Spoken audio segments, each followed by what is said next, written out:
I had the privilege to know Mother Teresa the last 12 years of her life and watch her age. And she taught me the important lesson that aging is a blessing, not a curse. But it's also not easy. It can be very difficult.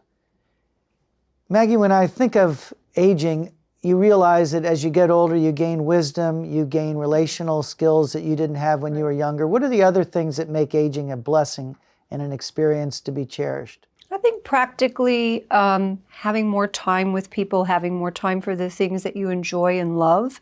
This kind of also savoring that we know older people can get good at, and like some of that research as well that kind of shows us older people tend to take pride in other people, meaning that they're other focused and kind of locating themselves in a more oneness kind of way. Mm-hmm. I think that's really something to look forward to. Yeah. And being other-minded is part of the process of growing up, and as you age, that matures to almost a self-sacrificial life, and that, of course, parents and grandparents have known that.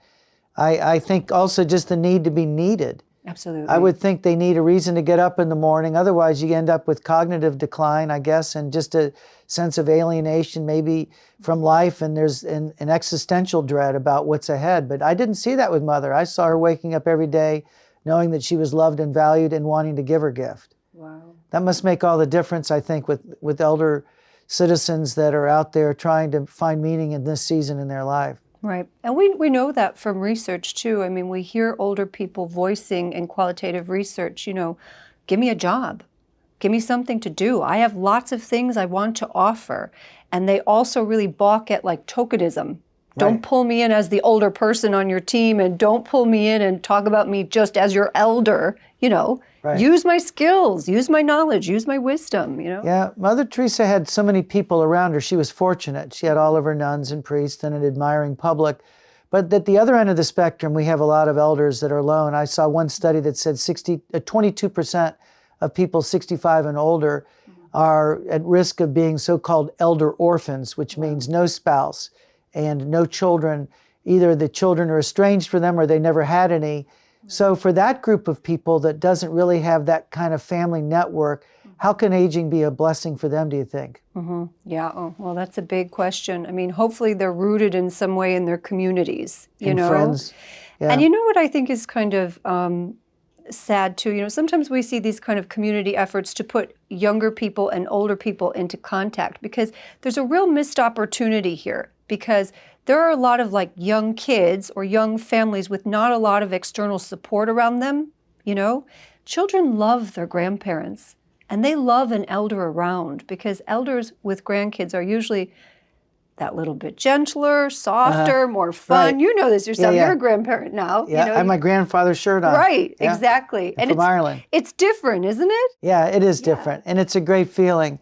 And I do think that when you look at the so-called elder orphan phenomenon, it's an invitation for people to draw new boundaries of relationship and family and invite people into your life, because we do find that interconnectivity and that bond among the generations can be very strong.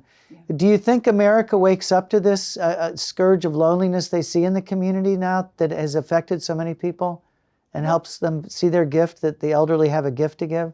I hope they're going to. I hope they're going to, because there's a lot of families who need help or need that extra person there supporting them or even just affirming them. Yeah. There's a lot of younger people who need help from their elders. So this kind of brings us full circle, Some people say AI can be the solution. Do you think it will be, that you can have robots come in and be the interactive presence in someone's life?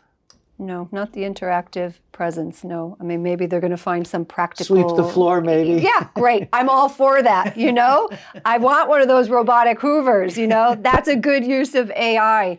No, I don't think so, because we need the touch. We need the smile. We need the oxytocin that we get from that, that warmth. Even programming these robots to know everything about your life, it's not the same, is it? Of course not. No, and the human exchange it's unique, and it's messy and kind of complicated, but vaguely satisfying all the same, right? Right. We're never going to get that from AI. Never. Right. And I think people know that. And I'm hoping that this AI bubble pops, this fascination with all its potentiality because of technology untethered from humanity turns against humanity, and it'll turn against the elderly.